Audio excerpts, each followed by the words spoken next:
ಭಾರತ ದೇಶದಂತ ದೊಡ್ಡ ಪ್ರಜಾಪ್ರಭುತ್ವ ರಾಷ್ಟ್ರದಲ್ಲಿ ನರೇಂದ್ರ ಮೋದಿ ಅವರು ಈ ರಾಷ್ಟ್ರದ ಪ್ರಧಾನಮಂತ್ರಿ ಆದ ನಂತರ ಏನು ಸಂಸ್ಥೆಗಳನ್ನ ಇಡಿ ಇರ್ಬೋದು, ಐಟಿ ಇರ್ಬೋದು, ಸಿಬಿಐ ಇರ್ಬೋದು, ಎಲ್ಲದನ್ನು ಸಹ ತನ್ನ ಸ್ವಾರ್ಥಕ್ಕೋಸ್ಕರ ಪಾರ್ಟಿ ಬದಲಾವಣೆಗೋಸ್ಕರ ಮಾತ್ರ ಯೂಸ್ ಮಾಡ್ಕೊಂಡು ಏನ್ ಸುಳ್ಳು ಕೇಸ್ ಹಾಕಿದ್ರು, ಸೋನಿಯಾ ಗಾಂಧಿ ಅವರ ಮೇಲೆ, ರಾಹುಲ್ ಗಾಂಧಿ ಅವರ ಮೇಲೆ ಸುಳ್ಳು ಕೇಸ್ ಏನ್ ಹಾಕಿದ್ರು, ಈ ದೇಶದಲ್ಲಿ ನ್ಯಾಯಾಂಗದ ವ್ಯವಸ್ಥೆ ಉಳಿದಿದೆ ಅನ್ನೋದಕ್ಕೆ ಈ ಬಿಜೆಪಿಗೆ ಆಗಿರ್ತಕ್ಕಂಥ ಮುಖಭಂಗ ಏನಿದೆ ಅದು ಈ ದೇಶದ ಜನ ನೋಡ್ತಾ ಇದಾರೆ.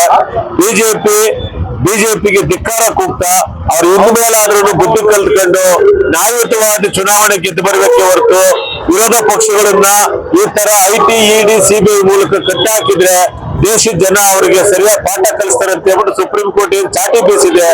ಅವ್ರಿಗೆ ನಿಜವಾಗ್ಲೂ ನೈತಿಕ ಹೊಣೆ ಹೊತ್ತು ನರೇಂದ್ರ ಮೋದಿ ಅವರು ರಾಜೀನಾಮೆ ಕೊಟ್ಟು ಮನೆಗೆ ಹೋಗ್ಬೇಕು. ಅಮಿತ್ ಶಾ ಅವರು ನೈತಿಕ ಹೊಣೆ ಹೊತ್ತು ರಾಜೀನಾಮೆ ಕೊಟ್ಟು ಮನೆಗೆ ಹೋಗ್ಬೇಕು.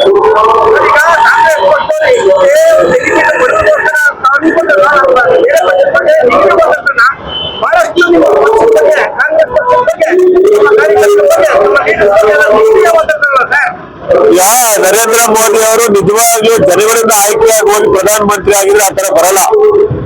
ಈ ಕುರಿಗಳ ತರ, ಕೋಳಿಗಳ ತರ ಬೆಲೆ ಕಟ್ಟು ಕೊಂಡ್ಕೊಂಡ್ರಲ್ಲ MLA-ಗಳನ್ನ, MP-ಸ್ನೆಲ್ಲ ಕೊಂಡ್ಕೊಂಡು ರಾಜಭಾರ ಮಾಡ್ತಿದಾರಲ್ಲ, ಅವ್ರಿಗೆ ನಿಜವಾದ ಜನಗಳ ಕಷ್ಟ ಸಾಧ್ಯನೇ ಇಲ್ಲ ಅವ್ರಿಗೆ ಗೊತ್ತಾಗಕ್ಕೆ.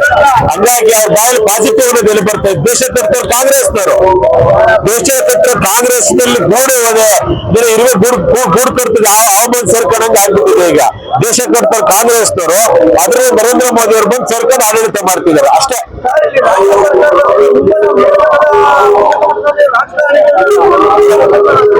ಯಾರ ಬಗ್ಗೆ ಯಾರು ಇಲ್ಲ, ಕಾಂಗ್ರೆಸ್ ಬಗ್ಗೆ ಯಾರು ಕಾಂಗ್ರೆಸ್ ತಿಳ್ಕೊಂಡಿರ್ತಾರ ನೆಗೆಟಿವ್ ಮಾತಾಡೋ ಸಾಧ್ಯ ಇಲ್ಲ.